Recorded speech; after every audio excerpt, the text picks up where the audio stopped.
Deus ordenou o rei Ezequias a colocar sua casa em ordem, dizendo: você vai morrer. Isso nos ajuda a entender que a preocupação de Deus não é apenas com a nossa vida espiritual, mas familiar. O que me leva a te questionar: sua casa está em ordem? Sua família está em ordem? Se esse é um assunto com o qual Deus se importa, nós não temos o direito de não nos importarmos. E esse é justamente o assunto da nossa conversa hoje. Fique comigo. Nos próximos minutos nós vamos tratar disso.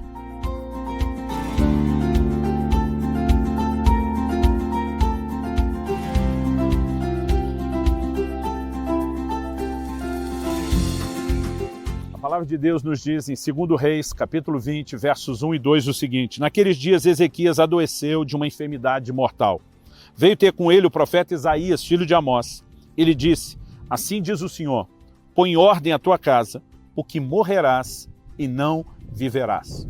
O texto continua mostrando como esse homem de Deus, Ezequias, vira para a parede, chora, ora, clama ao Senhor, ou como Deus estendeu mais tempo de vida e oportunidade para ele. No entanto, nenhum desdobramento dessa história anula o fato de que Deus está trazendo uma advertência a esse homem. Você está para morrer e há uma preocupação que você deveria manifestar. A preocupação sinalizada por Deus é que a casa estivesse em ordem. O que significa colocar a casa em ordem? Obviamente, Deus não está falando da casa física, não está falando de faxina e nem de arrumação natural. Nós temos um rei cujo palácio tem muita gente para cuidar dessas questões. Deus também não está falando mera e simplesmente da vida espiritual. Também sabemos disso, porque Ezequias, quando falamos da vida espiritual, era um homem de Deus, de uma fé singular, única. Antes desse episódio, onde ele não apenas ora, Deus reverte o decreto de morte, trazendo cura e prolongando a sua vida em 15 anos, mas ele também, quando abordado pelo profeta Isaías a respeito de um sinal, se ele queria que a sombra no relógio de sol, o relógio de Acás, avançasse ou retrocedesse, a resposta de Ezequias foi: avançar é fácil, como quem diz, todo dia acontece. E disse: eu quero que retroceda. Perceba a fé desse homem. Ele estava dizendo: eu creio que Deus pode mexer com a estrutura inteira do universo só por causa de mim, para dar um sinal de um assunto que já está resolvido. Ele era um homem de fé. Quando a Síria vem bater no portão da casa de Ezequias, ameaçando destruir tanto Jerusalém como Judá, o posicionamento dele, junto com o profeta Isaías, é de ir à casa do Senhor, apresentar a carta de ofensa daquele rei a Deus, e não só uma carta de ameaça a eles, dizendo: Deus, o problema é seu, não é nosso. E a Bíblia diz: naquela noite, Deus enviou um anjo que exterminou o arraial, o acampamento, o exército dos inimigos, e lhes trouxe vitória por uma intervenção sobrenatural. Ele era um homem que a vida espiritual estava em dia. Quando Deus diz para Ezequias colocar sua casa em ordem, é porque os seus conceitos não estavam alinhados com os da palavra de Deus. Uma coisa que perceberemos mais à frente é a maneira como Ezequias falhou em relação aos filhos. Se Ezequias vive na sua geração um grande avivamento, algo que pode ser destacado é que a próxima geração, a geração onde o seu sucessor, seu filho Manassés, assume o reino, é uma geração que vive um avivamento para o mal, um distanciamento de Deus sem precedentes. Na verdade, Deus já estava antecipando falhas, que Ezequias estava sinalizando antes mesmo de ter os filhos, de que haveria omissão na comunicação dessas verdades. Nós precisamos entender que uma das coisas que Deus espera quando falamos de ordem na casa é a forma como nós vamos criar os filhos.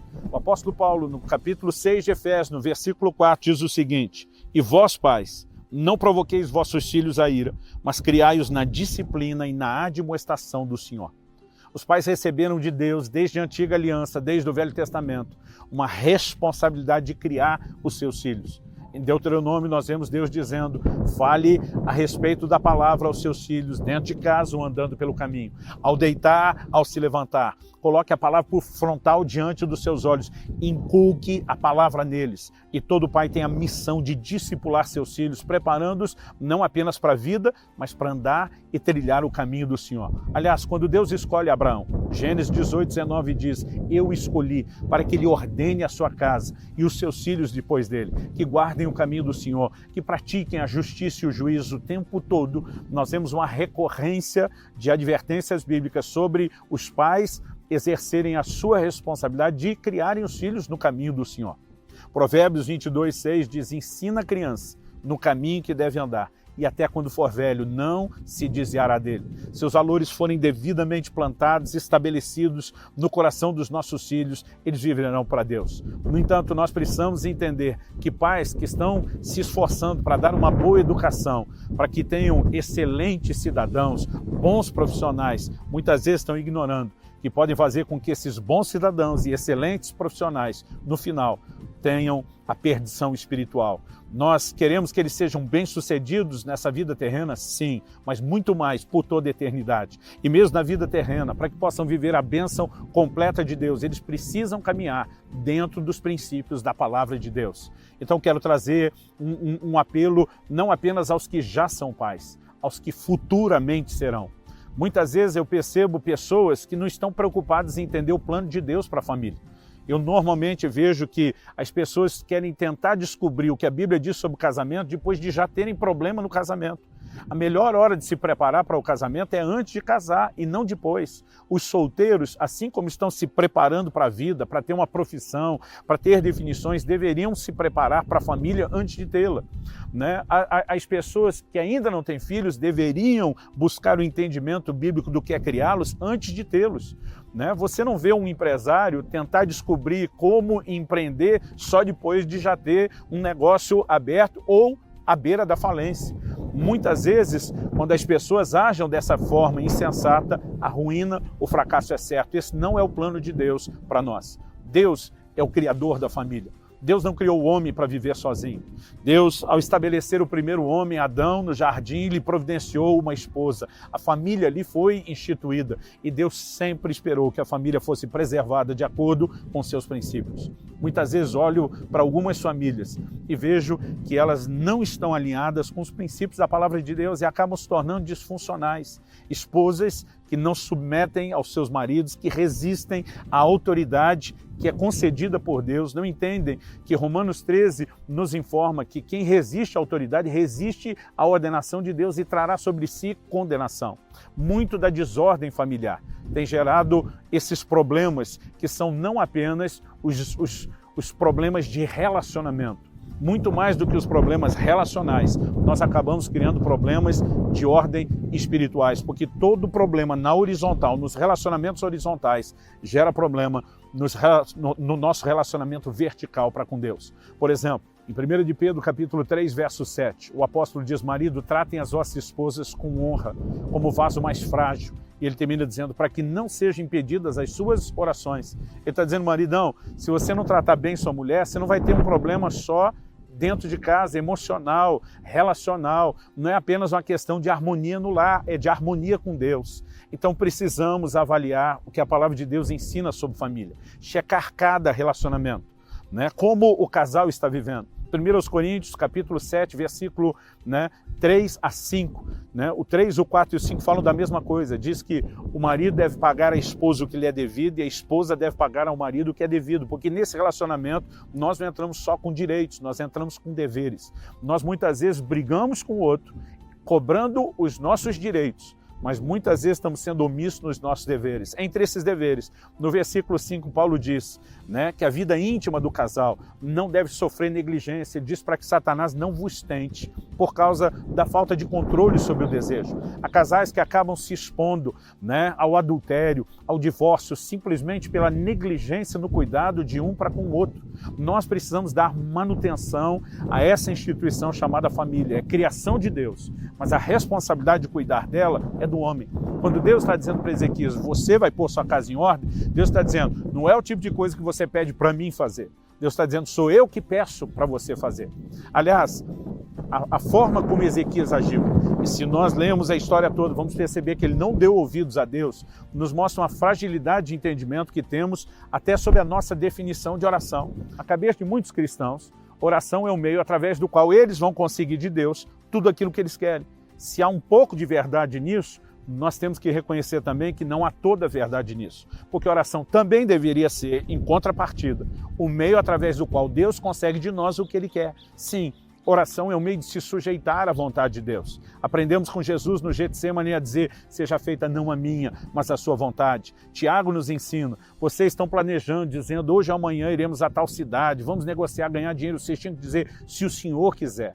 Oração deveria ser parte de um ambiente de rendição, onde nós nos submetemos à vontade de Deus. Agora, você observe a atitude de Ezequias. Deus diz, põe sua casa em ordem, você vai morrer. Ele vira para a parede, ele chora, eu não quero morrer, me cura, me sara, intervém. E Deus atendeu o pedido dele, mas ele não atendeu o pedido de Deus de colocar a casa em ordem.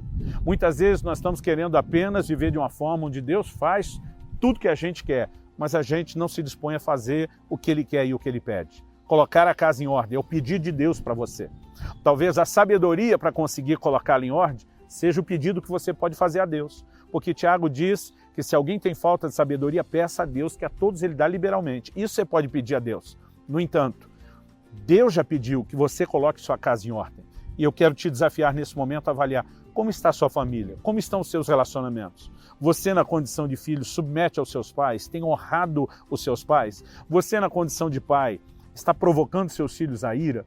Porque se você não estiver cooperando no processo, você também vai dar conta a Deus. Você está ensinando eles no caminho, na admoestação do Senhor. Marido e mulher estão se amando, estão se perdoando, estão honrando um ao outro. Nós precisamos colocar nossa casa em ordem. Essa preocupação deveria estar em pé de igualdade com a nossa vida espiritual em ordem. Nós não sabemos a que hora partiremos. E seja a nossa vida com Deus ou a nossa vida familiar, elas precisam estar em ordem. Então, que possamos dar ouvidos à voz de Deus e tomar a decisão, assumir a responsabilidade. Eu vou colocar a minha casa em ordem.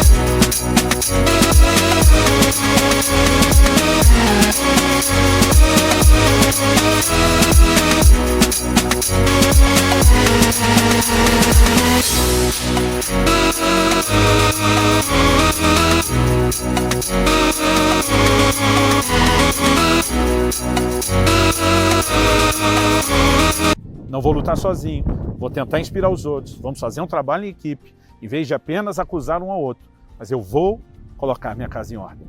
E com certeza, ao tomar sua decisão, a graça de Deus vai socorrê-lo.